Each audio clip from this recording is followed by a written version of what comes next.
Hi, I'm Larry Nespoli with the New Jersey Council of County Colleges.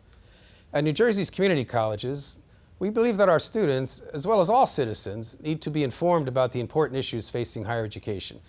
That's why we're proud to support programming produced by the Caucus Educational Corporation and their partners in public television.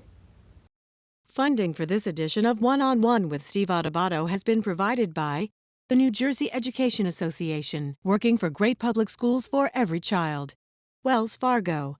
Activists in cooperation with the American Medicine Chest Challenge. The law firm of Gibbons PC. Cohn Resnick, providing accounting, tax, and advisory services for more than 90 years. And by New Jersey Natural Gas, proud to support education in our communities. Promotional support provided by the Star Ledger, powering NJ.com. And by the New Jersey Business and Industry Association and its monthly magazine, New Jersey Business. This is One-on-One. When you first heard that they were doing Charlie Rose and Gayle King, didn't you go, what? People like laughing at others, so I don't mind if the other is me. See, you go right into the character. That's what it is. I'm bringing families together a half an hour each week. Man, I'm doing something special. And so I do feel successful.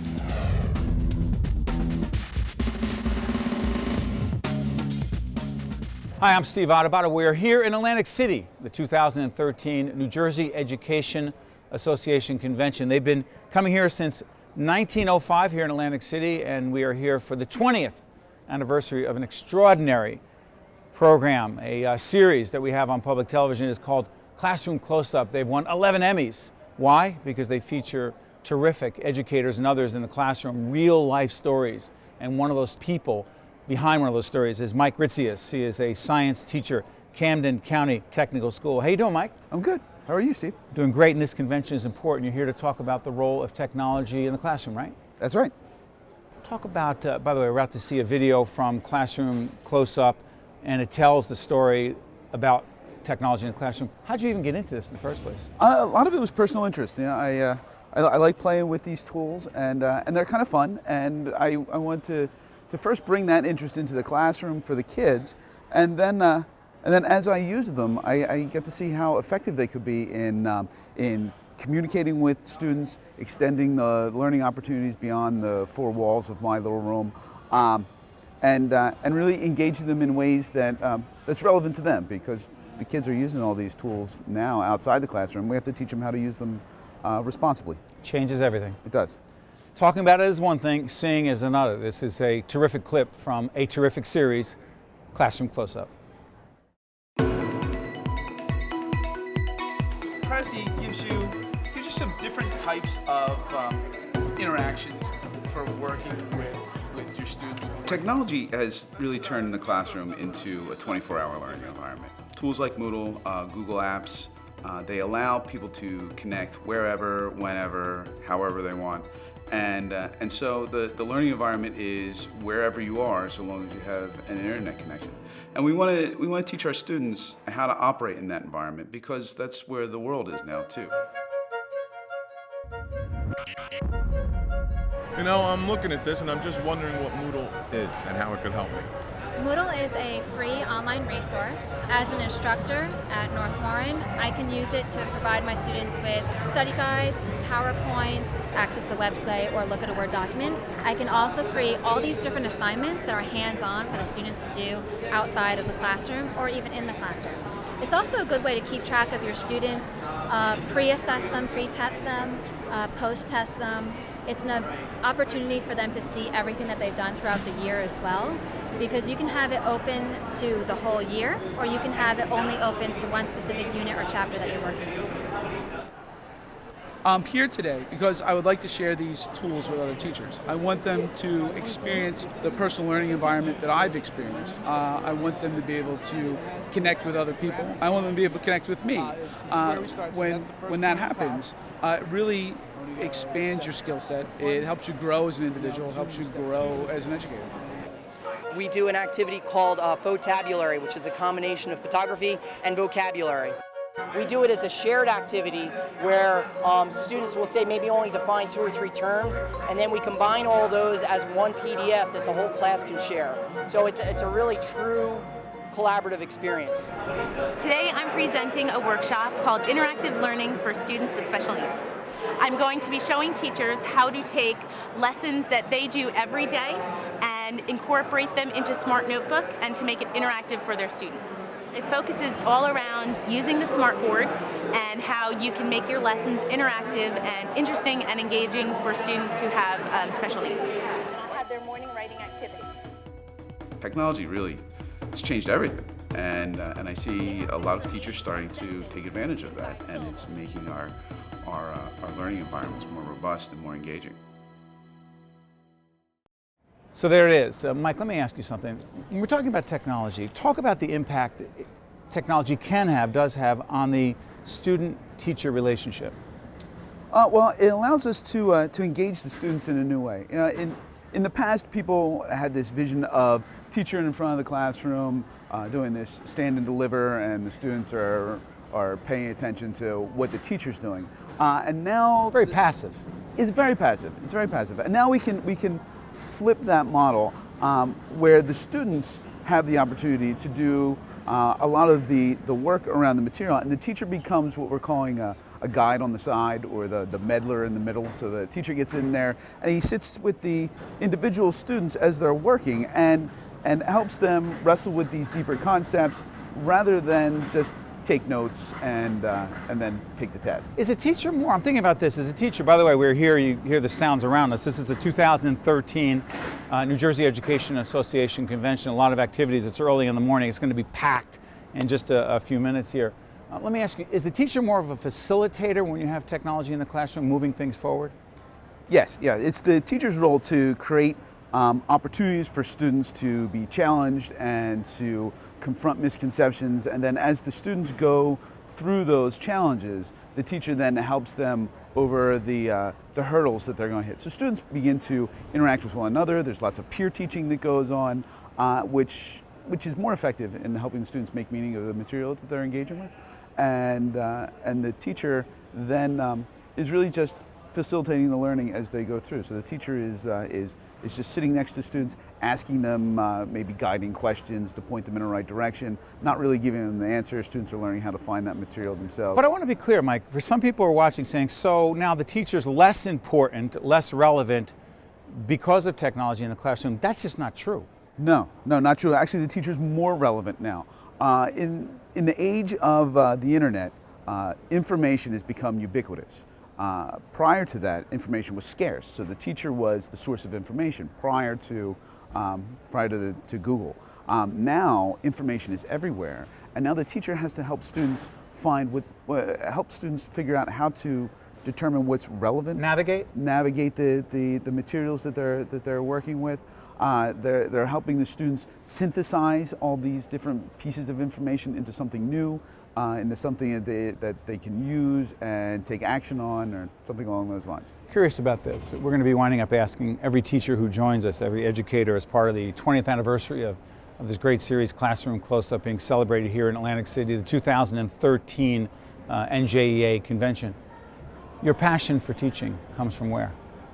Oh, it's a personal thing. I really enjoy engaging with people. I didn't start out as a teacher. I'm an alternate route person. I started out as a molecular biologist over at Thomas Jefferson University, and I really enjoyed the science end of things, but the day-to-day was not for me. I missed people.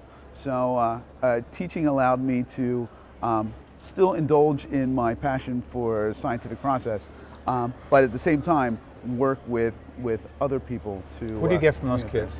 The kids energize me every day. You know, their curiosity and their energy, and their especially when they overcome something, when they have a success in the classroom. I just can't be more happy for them, and it really just makes the work more fulfilling. Before I let you out of here, what do you get from this convention? Because again, it is early in the morning. This crowd's going to be packed behind us really soon. What do you get from this convention, the New Jersey Education Association Convention? There's so many opportunities to learn whatever you need. So the convention covers a wide range of topics, from technology in the classroom to effective pedagogical practice to just how to navigate the waters of the education system. And so there's something here for everyone. Whatever your learning needs are, the NJEA Convention is offering it. Good stuff, Mike. Listen, I want to thank you on behalf of all of the parents out there with children in public schools. Thank you for the work that you and all your colleagues do. Thank you. All right, good stuff. This is Steve Adubato. We're here in Atlantic City. By the way, there's not a big crowd behind. It's going to get bigger, but let's hear it for the NJEA Convention, folks. And for Mike. We're going to be back in just a moment here on One-on-One, special edition of 2013 NJEA Convention in Atlantic City. Be right back right after this. If you would like more information on this program, or if you'd like to express an opinion, email us at info@caucusnj.org. Visit us online at oneonone.org, or find us on Facebook at facebook.com/Steve Adubato, PhD. Hi, I'm Steve Adubato. We're here at the Hyatt in New Brunswick, New Jersey. This is a forum, a day that recognizes the 50th anniversary of the Community and Mental Health Act of 1963, signed by then President John F. Kennedy. We're here with a group of leaders, experts, advocates who are part of this community, who have been working in this community, and one of them is Dr. Ruth Perry, who is the Executive Director of the Trenton Health Team. And you've been at this for several years, Doctor. First of all, describe what the team is and how it's connected to the effort to deal with those who are dealing with mental health issues. Absolutely. The Trenton Health Team is a community-based health improvement collaborative that's formed with St. Francis Hospital, Capital Health, Henry J. Austin, our federally qualified health center, and the City of Trenton Department of Health. And so we've been in existence officially since February of 2010. We're a 501c3 nonprofit organization, and we're working on several strategic initiatives, which include access to care, community-wide clinical care coordination, engaging the community, expanding our infrastructure to become an accountable care organization for Medicaid population, and to use data to improve population health as well as individual health. And so we have a lot of interface with the mental health community. Many of our patients have complex medical, but psychological and social needs. And so part of our community collaborative with the 4 corporate partners involves about 33 total community partners, many of which are behavioral health specialists, homeless professionals, and we work together to solve at one at a time very complex problems for our patients that have medical, homeless issues as well as behavioral health issues. Dr. Perry, an event like this, so many of your colleagues come together from different related fields. But why is it important? Why is it significant to recognize the 50th anniversary of this Act, 1963, the Community Mental Health Act, for folks who don't understand what was pre-63, President Kennedy signing that legislation, and after, even though we have a long way to go, what changed with that law? That's a great question, and I think it's a huge issue. I think it's significant that we take the time to celebrate the successes that we've had since President Kennedy launched that act back in 1963. He gave tremendous visibility to the issues of the mentally ill as well as those with developmental and physical disabilities, and talked about how they were institutionalized, how they were stigmatized, how they had received poor care, how they were abused in the institution, and that we really could do a better job. And since his sister had challenges, he had a personal connection. So he used the power of his office plus his personal family experience to provide visibility to this issue and to the conditions that were there, and actually challenge us to do a better job by providing care in the community. And so he catalyzed a huge change initiative that I feel is continuing, and we have done a lot, but we still have a long way to go. But what he did was huge, and that legacy lives on. And so that's something to celebrate, as well as to look at the gaps that we have and work together collaboratively to close those gaps for the patients. You know, Dr. Perry, say people are thinking about Trenton, they think, oh, there's a crime problem, there's a problem with education, like a lot of urban communities. But they would not normally think, oh, so that has something to do with mental health? There's a housing problem, there's an education problem. The mental health issue is a thread throughout, correct? Yes, it is. We have a lot of issues we call housing, the lack of insurance, the lack of economic opportunity and development, cultural issues, because Trenton, and as a lot of our other cities are very, very diverse. All these issues come together around health, and we call these the social determinants of health. And so behavioral health is huge. So many individuals that were in institutions prior to 1963 with deinstitutionalization were released into the community. But as communities changed, because the 60s was a volatile time of a lot of social change, businesses left Trenton, people fled to the suburbs. And so now you have a concentration of individuals with little opportunity who are very poor, who were discharged from institutions or had family members and generations who were in this spiral of being institutionalized with behavioral health problems now in the community. They're homeless, they can't care for themselves. So this is all these areas are interconnected. And what we have found within Trenton, that the #1 cause of emergency room visits over the last several years have been behavioral health issues and substance abuse issues, followed by sickle cell disease, pain crisis. Many of these individuals are also homeless. So unless we can address holistically the medical, the psychological, and the social, individuals and patients will not have an improvement in their quality of life, and we will have continuing escalating costs for care that are not appropriate. Clearly, we need emergency rooms, we need hospitals. I'm not saying that we need to get rid of them, but there's certain things that are better treated in the community, better treated in a primary care setting versus an emergency department. Doctor, what would you say to those watching on public television who say, that's not really my issue because I don't live in Trenton, I don't live in Newark, I don't live in Camden, I'm not in New Brunswick, I'm not in an urban area, so that's not my issue. You say?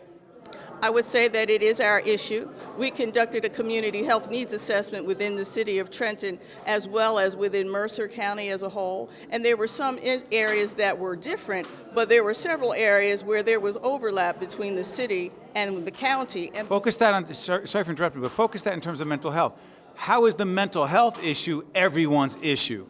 Mental health is an issue because it was identified in the county as a significant problem as well as in Trenton. How so? A lot of individuals have mental health issues that may not be diagnosed. It's not uncommon for individuals to suffer from depression along with other medical illnesses. Doctors have not been the greatest in diagnosing mental health issues. They have not always been comfortable in doing that. They may not ask questions. They may feel very uncomfortable with that. So there's a significant number of individuals across race, ethnicity, socioeconomic level that are suffering from mental health problems. So it is all our problem. It may manifest itself in different ways, but the underlying issue is mental health, and it affects us all.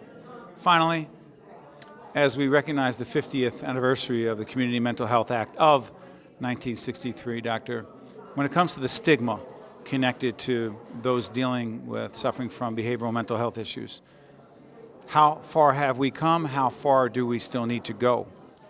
We've made progress in destigmatizing mental illness, but there's still work to go. And we also have to understand, as our population becomes more diverse, and we have people who are coming from Eastern Europe, from Latin America, from Southeast Asia, they're bringing their culture with them, as is understandable, and they have different views about mental illness. And we as providers, we have to develop health literacy, we have to develop cultural competence so that we can address those issues and understand the cultural impacts which can become barriers to care. So I think we've done a lot in the United States, but we still have a lot more to do as our society changes. Thank you, Dr. Perry. Thank you. If you would like more information on this program, or if you'd like to express an opinion, email us at info@caucusnj.org. Visit us online at oneonone.org, or find us on Facebook at facebook.com/Steve Adubato, PhD. We're here with Angelo Valente, the Executive Director of the Partnership for Drug-Free New Jersey at the Do No Harm, the first annual Do No Harm Conference. Angelo, talk about today, why it's so significant. Well, this is significant because it's not only the first annual, but it's the first one in the country where the medical community is gathered together to work with law enforcement and work with the community on coming up with solutions to the epidemic of prescription drug abuse in New Jersey and throughout the country. You know, folks, we're here at Hackensack University Medical Center. The term epidemic has been used before. Make the case, Angelo. Well, the case is that if you go to any emergency room, or unfortunately, if you speak to many, many families, there are thousands of people that are affected by this disease, and there are unfortunately many deaths related to the abuse of prescription drugs. So we have found through our research and through our partnerships with the treatment community that we need to deal with this issue head on, and we need to make sure the public is aware that they have a role, families have a role in helping to protect their children. And this is an event that helps the medical community have a role as well, because this is an issue that's so big that everyone across the board needs to be able to play their part in helping to come up with solutions. You see behind us the sign, the American Medicine Chest Challenge. Specifically, there is a challenge. I'm going to ask Angelo what the American Medicine Chest Challenge is, and also specifically what parents need to do. What is the challenge? Well, the challenge is twofold. One is to dispose of your unused and expired medicine safely. And in New Jersey, we led the effort that now is a nationwide initiative. It's a model. It's a model. We were the model program that was actually lauded by the White House as the model to replicate throughout the country. And now we see it across the country. But with the American Medicine Chest Challenge, we also ask people to take 5 simple steps to help protect their home. Name them. First step is to make sure you know what you have in your medicine cabinets. Do an inventory. I mean, so many of us are not even aware of the pills that are sitting in our medicine cabinet. Second step is to make sure you secure those medicines. Keep them out of the reach of children, because we know that children are accessing, 70% of people are accessing medicines through the medicine cabinet. Third step is to make sure you don't share your medicines. While you might think you're doing something beneficial to a neighbor or relative, you could actually be starting that person on a road of addiction. Fourth step, as I mentioned, dispose of your medicines properly and take advantage of the take-back programs, whether it's the American Medicine Chest, whether it's the DEA program, take advantage of those programs. Drug Enforcement Administration. That's correct, Drug Enforcement Administration. And also use our website to find permanent locations. Tell folks, we'll put it on the screen as you say it. It's AmericanMedicineChest.com. And if you visit that and you put your zip code in, you'll find permanent locations of police departments that have permanent receptacles. And these police departments are all over New Jersey and all over the country, and you can go anytime. You don't have to wait for a take-back day. You can go anytime during the year to dispose of those medicines. And the fifth step, Steve, which is most important, is talking to your children about this issue. We need to start those dialogues. We need to let children know about how dangerous it is to experiment with prescription drugs. They are not safe, and they need to be addressed. In fact, we have partnered with the Partnership for a Drug-Free New Jersey, and we've been talking to Angelo about this for a long time. And one of the things that I wanted to talk to you about is, talk to our audience right now, is we've talked off camera about this, is some of the signs that parents need to be looking for in their children, that something might be going on. Angelo's going to, and by the way, this is on the website as well. Angelo, talk to folks watching right now on public television. What should they be looking for in their children that something might be happening as it relates to a prescription drug problem? First of all, Steve, we want to thank you for giving us the opportunity to get this message out, because this is the only way we're going to be able to tackle this problem, through public education and everyone taking a role. Now, parents need to be aware of what their children are involved in, who their children are spending time with. I mean, if we see a change in friends, for example, if you had a child who's 16, 15 and was with the same group for 3 or 4 years, and all of a sudden they change friends completely, that's a sign that they should be looking as to the reason why that's happening. If you see a child who is doing well in school and the grades start slipping, again, another sign that you need to be looking at what the purpose, what the reason of this change of grades. If you see a child who is not taking care of themselves, if they're not... Their appearance changes dramatically. Without a doubt. Their appearance changes, lost money in the home, lost jewelry, because they have to feed their habit. And by doing that, first and foremost, they start looking for funds to be able to feed those habits. And where do they find those funds? In wallets. If you continuously see money taken out of your wallet that you don't recognize why it was taken out of your wallet, or you didn't take it out of your wallet. I mean, these are the kind of signs that sometimes parents might miss. Very, very important that they take action. And we believe that the best action is to take that child and get help. We don't want to hide it under the table. This is a disease. And we're at a medical facility today. It's a very good example of the fact that this is a disease that needs... And Hackensack's involved in this initiative. Oh, Hackensack has been a great partner in getting this message out for us and having this event today, hosting this event today. So we need to be working together. But most importantly, parents need to be aware that anything that's different in your child could be a sign of prescription drug abuse, and you need to take action. You need to address it. It's not something to be ashamed of, but it's something that you need help with, and help is there. Thanks, Angelo. As we wrap up this segment, you're going to see one more time the AmericanMedicineChestChallenge.com website. One more time. You'll see it on the screen right now. We can do only so much in public television in terms of public awareness and education. The rest is up to you. Go on to the website right now. You heard Angelo just talk about it. Become aware. These are our children, your children. Government can only do so much. A not-for-profit organization like Angelo's can only do so much. The corporate community can do only so much. The rest is up to you. One-on-One with Steve Adubato has been a production of the Caucus Educational Corporation, celebrating 25 years of broadcast excellence. Funding for this edition of One-on-One has been provided by the New Jersey Education Association, Wells Fargo, activists in cooperation with the American Medicine Chest Challenge, the law firm of Gibbons PC, Cohn Resnick, and by New Jersey Natural Gas. Transportation provided by Airbrook Limousine, serving the metropolitan New York, New Jersey area. One-on-One with Steve Adubato has been produced in partnership with St. Joseph's Healthcare System. Play ball! Imagine you're enjoying your child's baseball game. As hard as it is to believe, one of the 9 children on the field may be abusing prescription drugs and getting them right out of your family's medicine chest. Join the American Medicine Chest Challenge by taking inventory and securing your medicine, safely disposing of your unwanted and expired medicine, and finally, talk to your kids. Visit AmericanMedicineChest.com to find out how.